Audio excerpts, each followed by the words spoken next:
આખા ગામે કીધું યસ ધીસ આ બે ભાઈ इन्होंने ही वरसाद को बांध दिया। गाम वाले के तो करવું શું છે? આ મારા બેટા અહીંથી તો ખસતા નથી અને જ્યાં સુધી ખસશે નહીં ત્યાં સુધી વરસાદ પડશે નહીં, ખસેડો એને.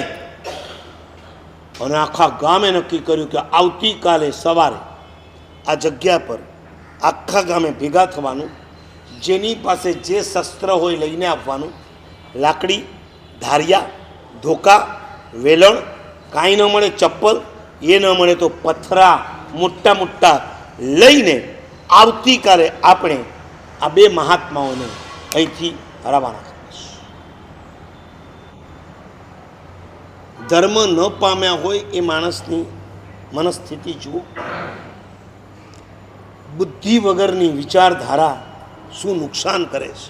મેં હમણાં તમને કીધું ને, તમારો ક્રોધ ક્ષમાશીલને પણ ક્રોધી બનાવી શકે છે. અમારા માટે સાધુને બીજું કોઈ વિશેષણ ન આપ્યું, એક વિશેષણ અવશ્ય આપ્યું. કયું? ક્ષમા શ્રમણ. તમે અમને વંદન કરો ત્યારે શું બોલો? ઈચ્છામી ખમા સમણો. એટલે તમને ખમા સમણો એટલે બસ આ બે હાથ બે પગને આમ ઝુકાવી દેવા, એનું નામ ખમા સમણું નથી. આ તો આપણે શોર્ટમાં બોલ્યા, ખમાસણા આપ્યા, ખમાસમણામાંથી ખમાસણું થઈ ગયું. હવે આ 100 વર્ષ પછી હું થઈ જશે એનું ખબર નથી, ખસણું થઈ જાય, એક એક અક્ષર લોપ થતો જાય ને. આ ગુરુ વંદન બોલવાનું છે, ખમાસણું નહીં. શું બોલવાનું? ગુરુ વંદન.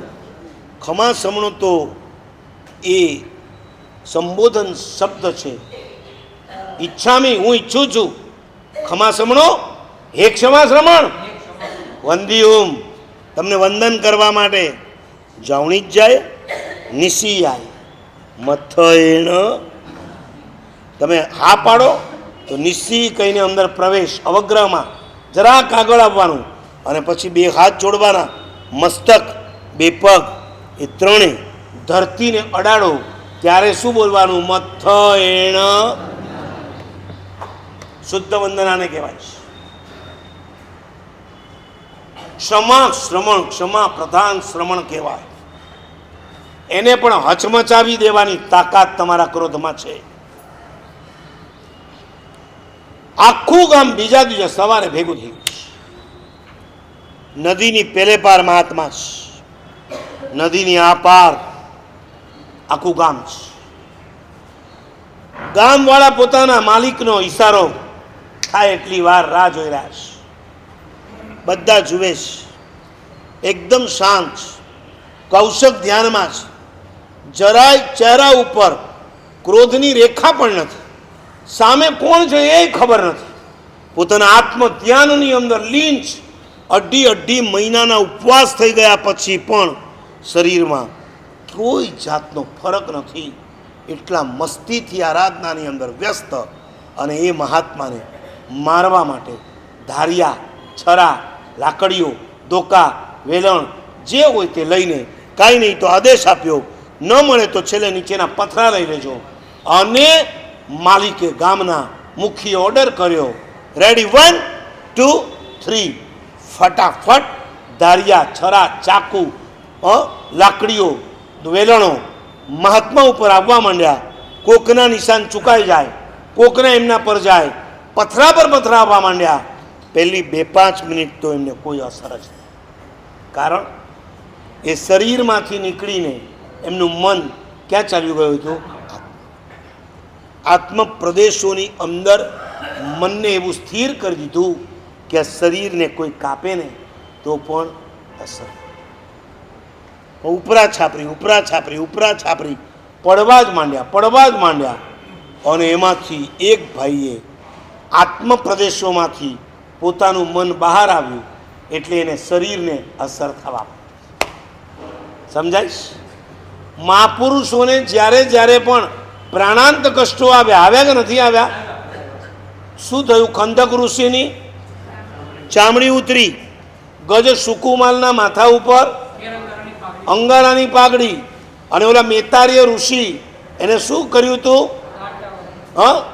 કચાવીને વાધરથી બાંધી દેવામાં આવ્યા અને તડકે ઊભા રાખવામાં આવ્યા. અને છતાંય બધા સાધનાથી ચલિત નતા થયા. કોઈ કેવળ જ્ઞાન પામીને મોક્ષમાં ગયા, કોઈ દેવલોકમાં ગયા, કારણ કે મન શરીરમાં નહોતું. મન ક્યાં હતું?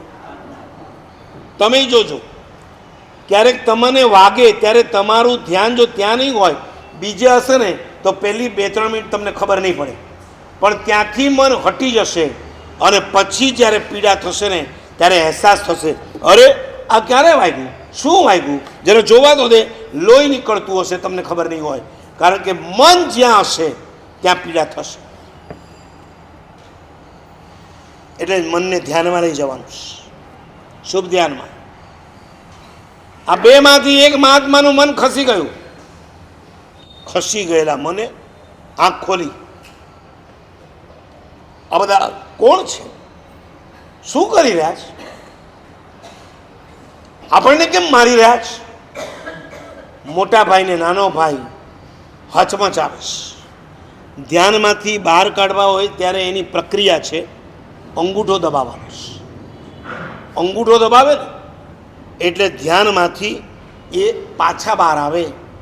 નાના ભાઈએ મોટા ભાઈને હચમચાવ્યા, મોટા ભાઈ બહાર આવ્યા, એમણે આંખ ખોલી, એમના ઉપર પથરાઓના વરસાદ, અને એ પૂછે છે, અરે ભાઈ આ કોણ છે? આપણે એમનું શું બગાડ્યું છે? શા માટે એ લોકો આપણને મારી રહ્યા છે? શા માટે આપણા ઉપર આવા પથરાના વરસાદ? બેઉ ભાઈના કાન સરવા થયા. સરવા થયેલા કાનથી સંભળાયું, મારો મારો, 2.5 મહિનાથી જેને વરસાદ રોકી રાખ્યો છે. બે ભાઈ સમજી ગયા. કારણ બીજું કાંઈ નથી, આ વખતે વરસાદ નથી પડ્યો અને એમાં એમણે આપણને નિમિત્ત ગણી લીધા છે. હવે બેઉ ભાઈ કે ભાઈ અમે વરસાદ નથી રોક્યો. સાંભળે, ટોળામાં અક્કલ હોય, ટોળામાં અક્કલ ના હોય, કોઈ સાંભળે એ બીજા. અને બેઉ ભાઈ ઉપર બોછાર વરસી રહી છે જાણે ગોળીઓની. એટલે હવે નાના ભાઈથી ના રે ભાઈ, મોટા ભાઈ લાતો કે ભૂત બાતો સે નહીં સુની. અમને વરસાદ જોઈએ છે ને, વરસાદ જ જોઈએ છે ને, ચાલો આપણે એને વરસાદ આપી દઈએ. હવે બેઉ ભાઈ કઈ રીતના વરસાદ વરસાવે છે, એનાથી શું થાય છે એની વાત આવતીકાલના પ્રવચન